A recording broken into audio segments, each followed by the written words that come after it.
जी हाँ, नमस्कार। मैं हूँ दिल्ली पॉलिटिकल न्यूज से। आज आपको लेके आया हूँ उस एरिया में जहाँ दलित शोषित न्याय मंच के राष्ट्रीय अध्यक्ष रवि जौहरी 68 दिन से लगातार भोजन वितरण और राशन किट वितरण, सैनिटाइज किट, बच्चों को कॉपी किताब और पेंसिल की योजना बना करके लगातार कार्य रहे। जी हाँ, रवि जौहरी वह शख्सियत हैं जो दिल्ली से लेकर के माता वैष्णो देवी का किए हैं लगभग 11 बार परिक्रमा। आज वो आपसे रूबरू होना चाहेंगे।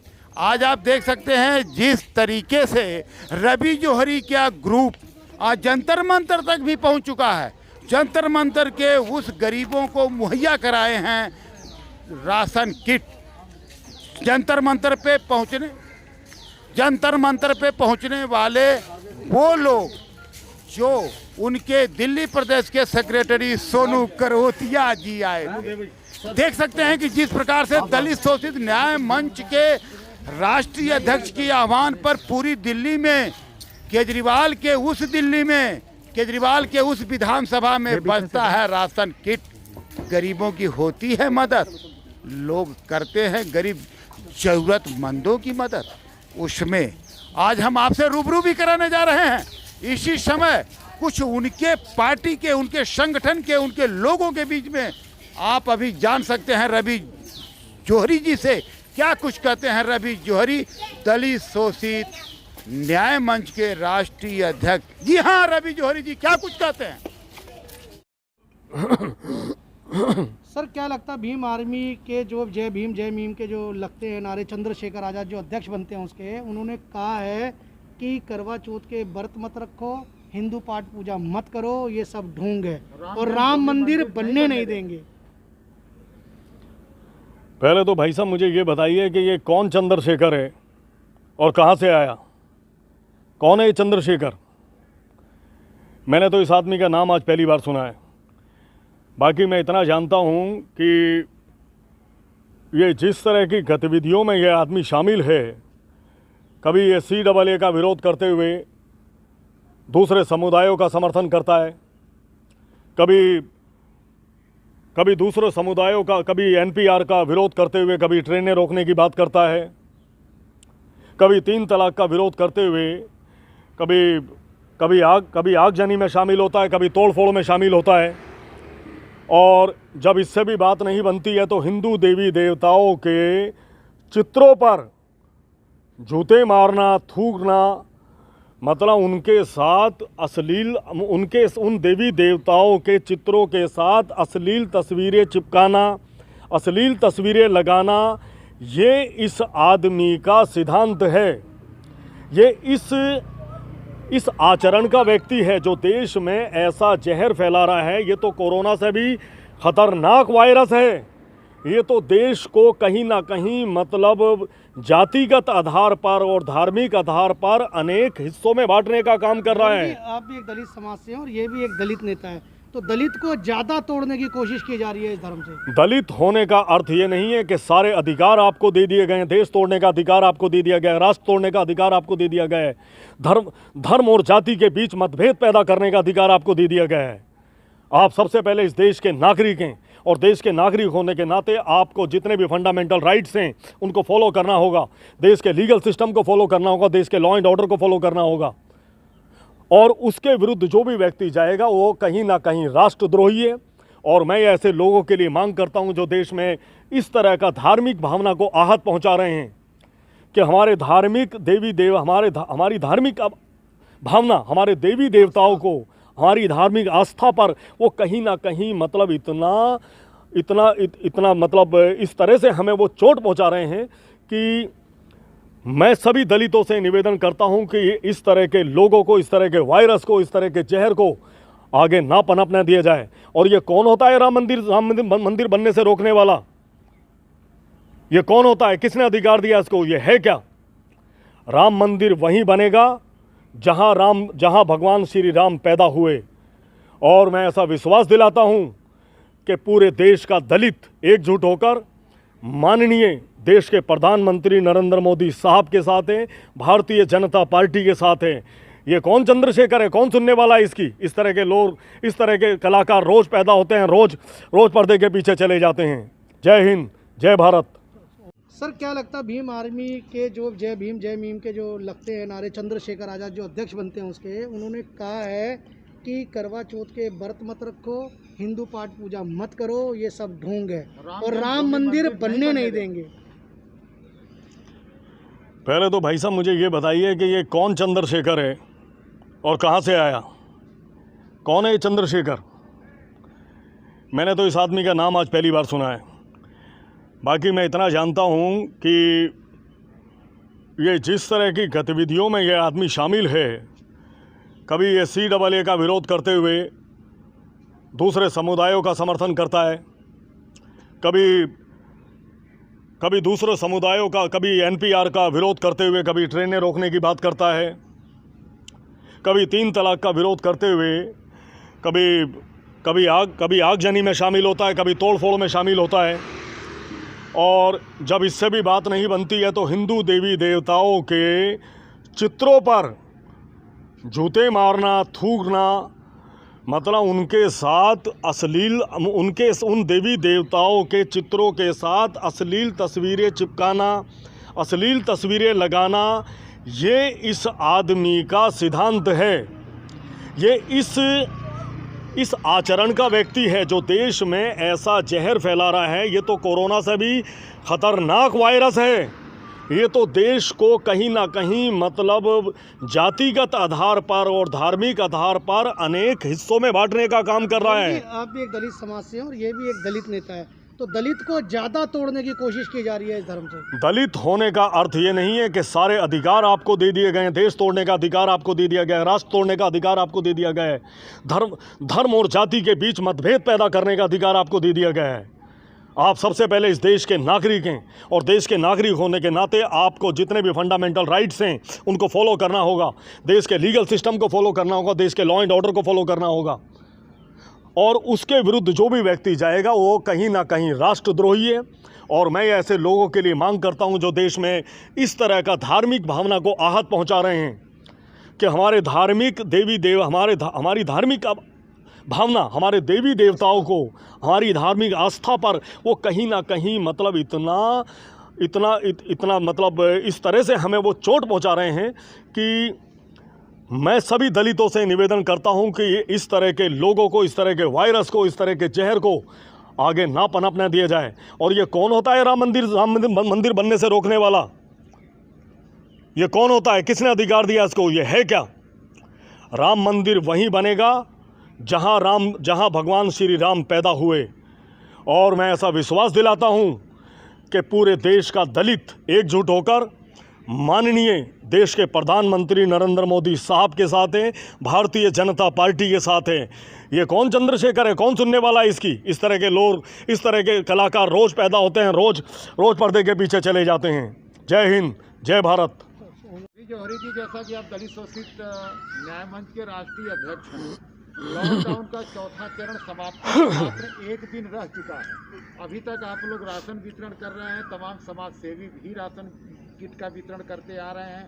वहीं जबकि प्रधानमंत्री नरेंद्र मोदी जी ने 20 लाख करोड़ का आर्थिक पैकेज का ऐलान कर चुके हैं, क्या कमी महसूस होती है कि आप लोग भी अभी राशन वितरण कर रहे हैं? जी, हमारा ये चलन जो है 24 मार्च लॉकडाउन का पहला दिन, 24 मार्च से लेकर हमारा ये जो राशन वितरण का जो कार्य है ये लगातार चला आ रहा है। और इसमें जब तक लॉकडाउन चलेगा तब तक ये बदस्तूर जारी रहेगा। इसमें कोई बदलाव दलित शोषित न्याय मंच की ओर से होने वाला नहीं है। और जहाँ तक 20 लाख करोड़ के पैकेज की बात है तो मैं भारत के प्रधानमंत्री नरेंद्र मोदी जी को उनके द्वारा 20 लाख करोड़ के आर्थिक पैकेज को जो उन्होंने पूरे देश की जनता और सभी प्रदेशों के लिए जो घोषणा की है, जो पैकेज दिया है, मैं भारत के प्रधानमंत्री की संवेदना, सरोकार सहकार, साहस, दृढ़ता और उनकी इस वैचारिक प्रामाणिकता को मैं तहे दिल से धन्यवाद देता हूँ, नमन करता हूँ कि अपने देश की प्रजा के लिए उनके मन में जो दर्द का भाव, चिंता का भाव, स्नेह का भाव जो है, और वो कहीं ना कहीं उनके 20 लाख करोड़ के आर्थिक पैकेज की घोषणा में जो छलका है, मैं इसके लिए उनको नमन करता हूँ। विपक्ष इसमें जितनी चाहे विसंगतियाँ क्यों ना इसमें निकाले, मगर देश की जनता जो है वो कहीं ना कहीं भारत की सरकार के साथ है, और मैं इसके लिए भारत सरकार और नरेंद्र मोदी साहब का धन्यवाद करता हूँ। सर, जैसा कि आपका सबका साथ, सबका विकास, सबका विश्वास लेने की बात सेंट्रल गवर्नमेंट के मुखिया नरेंद्र मोदी जी हमेशा करते रहे हैं, लेकिन वहीं अगर कहीं सबसे बड़ा विवादित मामला लिया जाए राम जन्मभूमि बाबरी मस्जिद का, तो वहाँ पे जो राम जन्मभूमि ट्रस्ट बना हुआ है वह 15 सदस्यीय ट्रस्ट में केवल एक जातिगत समूह के लोग ज़्यादा पाए गए, यानी कहीं ना कहीं ब्राह्मण समाज के लोग ज़्यादा पाए गए। भगवान वाल्मीकि और भगवान राम जहाँ सिक्के के दो पहलू माने जाते हैं, वहीं पे वाल्मीकि समाज का एक भी नुमाइंदा अगर उसमें नहीं है, तो कहीं ना कहीं एक सबका साथ, सबका विश्वास और सबका विकास में कहीं ना कहीं तो कोई प्रश्न तो लग ही रहा है। उस पर क्या कहना चाहिए? राम मंदिर जन्मभूमि जो इस भारत की जनता के लिए बहुत बड़ी धार्मिक भावना का मुद्दा है, और इस मंदिर निर्माण के लिए पूरे देश ने उन सभी संगठनों का सहयोग किया जो मंदिर निर्माण के लिए, राम मंदिर निर्माण के लिए एकजुट थी। न्यायपालिका सरकार से लेकर, भारत सरकार से लेकर न्यायपालिका तक गुहार लगाई गई। 6 दिसंबर 1992 का दिन जो भारत के इतिहास का बड़ा सुनहरा पन्ना रहा, और पूर्व गृह मंत्री लाल कृष्ण आडवाणी जी की अध्यक्षता में जो राम मंदिर निर्माण के लिए जद्दोजहद हुई, जो ललकार उन्होंने राम मंदिर निर्माण के लिए लगाई, उसमें पूरे देश की जनता एकजुट हो गई। और आज वो प्रमाण है सामने कि राम मंदिर निर्माण के लिए चाहे वो विरोधी संगठन हो, चाहे देश की न्यायपालिका हो, चाहे भारत सरकार हो, सब एक पायदान पर खड़े होकर राम मंदिर निर्माण के लिए एकजुट हैं, और सभी की स्वीकृति है। और जहाँ तक भगवान महर्षि वाल्मीकि की प्रतिमा स्थापित या उनके भगवान महर्षि वाल्मीकि के मंदिर निर्माण की बात है, तो कहीं ना कहीं मैं भी इस बात को मानता हूँ कि बिना भगवान महर्षि वाल्मीकि के रामायण रचयिता भगवान महर्षि वाल्मीकि के बगैर रामायण अधूरी है, उसी तरह भगवान महर्षि वाल्मीकि के बगैर राम मंदिर भी अधूरा है। जी रवि तिवारी जी, जैसा कि आवाज से मैं जाते जाते एक सवाल ये लेना चाहता हूं कि लॉकडाउन का चौथा चरण समाप्ति होने में मात्र 1 दिन शेष है। आपने लगातार पर डे राशन वितरण और सैनिटाइजर किट, बिस्किट, कॉपी, बच्चों को पेंसिल तक भी आपने बहुत अपने ध्यान से रखा, और सबके घरों जा कर के उन गरीब ज़रूरतमंदों को जो घरों में काम करती हैं, जहां कई सरकारें वहां तक नहीं पहुंच पाती हैं, उन लोगों को चिन्हित करके आपने बांटा। तो आज आपने कितने लोगों को बांटा और आगे का क्या प्लान है? क्योंकि लॉकडाउन तो अभी हो सकता है, बढ़ भी सकता है, क्या तैयारी है आपकी? और साथ ही साथ दिल्ली से जो हमारा एक अधिकार है, स्वास्थ्य का अधिकार, वो दिल्ली सरकार का क्या कहना है और उसमें क्या रोल रहा है? देखिए, आज हमने 50 से 60 लोगों को राशन किट उपलब्ध कराई है, और इस राशन किट के अंदर हमारा आटा, दाल, चावल, ये प्रत्येक दिन हमारे द्वारा बांटा जाने वाला राशन में ये तीनों चीज़ें प्रमुखता से रखी जा रही हैं। और आज भी हमने आटा, दाल, चावल का वितरण किया है और ये उन ज़रूरतमंद परिवारों को हम कर रहे हैं। आज गोल मार्केट में हम गोल मार्केट के सभी उन लोगों को चिन्हित कर रहे हैं जो घरों में मेड का काम करते हैं, जो इन सरकारी मकानों में चौकीदारों का काम करते हैं। ऐसे परिवारों को हमने चिन्हित किया है और हमारी पूरी पुरजोर कोशिश है कि हमारे प्रयास किसी भी वजह से हमारे प्रयासों में कमी ना आए और उन ज़रूरतमंदों तक ये राशन पहुँचे, ऐसी हमारी पुरजोर कोशिश है और आगे तक रहेगी। और जहाँ तक लॉकडाउन का सवाल है, लॉकडाउन अगर आगे भी बढ़ता है तो भी हमारी पूरी तैयारी है और ये हमारा राशन वितरण इसी तरह चलता रहेगा। और आपने जैसा कहा कि राइट टू हेल्थ पूरे इस देश के सभी नागरिकों का मौलिक अधिकार है। लेकिन आज दिल्ली के सरकारी अस्पतालों की क्या दशा और क्या दिशा है।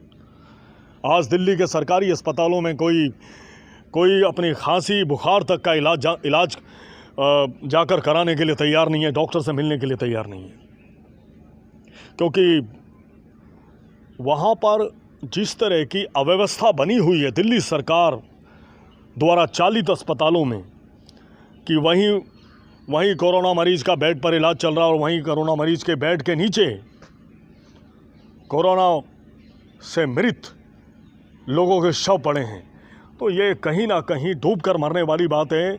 बहुत शर्म की बात है इस दिल्ली सरकार के लिए। और ये आज मैं पूछता हूँ केजरीवाल साहब से कि जिन 62 निजी अस्पतालों ने किस अधिकार के तहत, किस कानून के तहत दिल्ली सरकार को आंखें दिखाई और कोरोना के मरीजों का इलाज करने से मना कर दिया। ये दिल्ली सरकार है केजरीवाल साहब, यहाँ आपकी हुकूमत है। आपका बटन दबेगा तो ट्रेन भी चलेगी, आपका बटन दबेगा तो बस भी चलेगी, आपका बटन दबेगा तो दुकानें भी चलेगी।